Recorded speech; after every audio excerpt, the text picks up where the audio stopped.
The coffee is currently occupying only 200,000 hectares of land. But recent studies have proved that we have more than 300,000 hectares suitable for coffee production, which is not under coffee.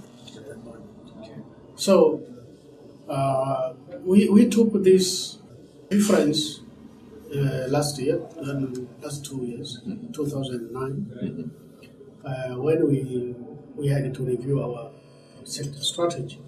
So the first thing we did was to take this reference and try to find out where else coffee could be suitable for cultivation in the country, apart from traditional areas. And we realized that almost 6 new regions are suitable for coffee, and they are not under production of coffee, or they had production of coffee, which at one time they quit from the business. So this is something which I would say is in line with coffee to comment on. One of the basic support we have considered for the smallholder farmer is education. So there has been a government program through the Ministry of Agriculture to train farmers through extension services in all growing regions. Two is marketing.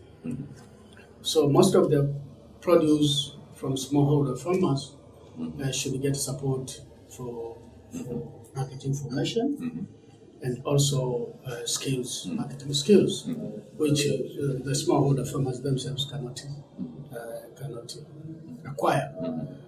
The third support is considered in terms of investment. Investment definitely it means capital, and there has been quite a limitation for these smallholders to access capital through financial institutions. So there has been a deliberate move to set up agricultural bank in this country, apart from the SME financing institutions, which were already established about 10 years back.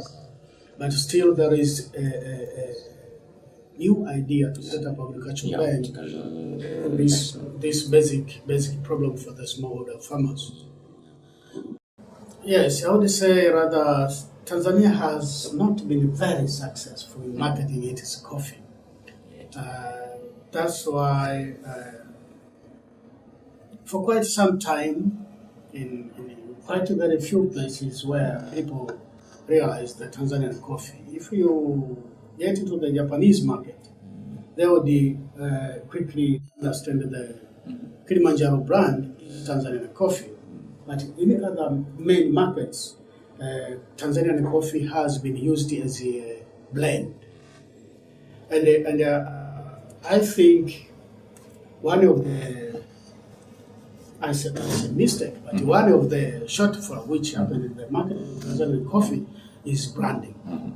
Tanzanian coffee was not branded for quite long, was not branded to get into the market as a single origin, which we think now we should be, we are taking deliberate effort to ensure that our coffee gets into the market branded as a single origin so that the market can realize. We have another disadvantage on this. The other disadvantage is the small volume we produce. Tanzania has been producing on the average of 800,000 to 1 million bags of green coffee annually.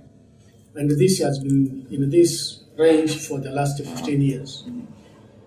Considering the volume of 130 million bags consumed in the world, so a producer with less than 1 million bags is small, definitely.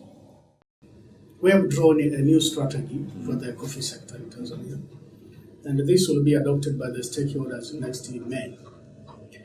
Out of this strategy we outlined some thrusts and steps which will be taken to move forward from the current levels of production. So our indicators show that By 2020, Tanzania will be producing on the average of 100,000 tons, which is 2 million bags a season. That is coming from something we have worked out and identified ways of getting to that level.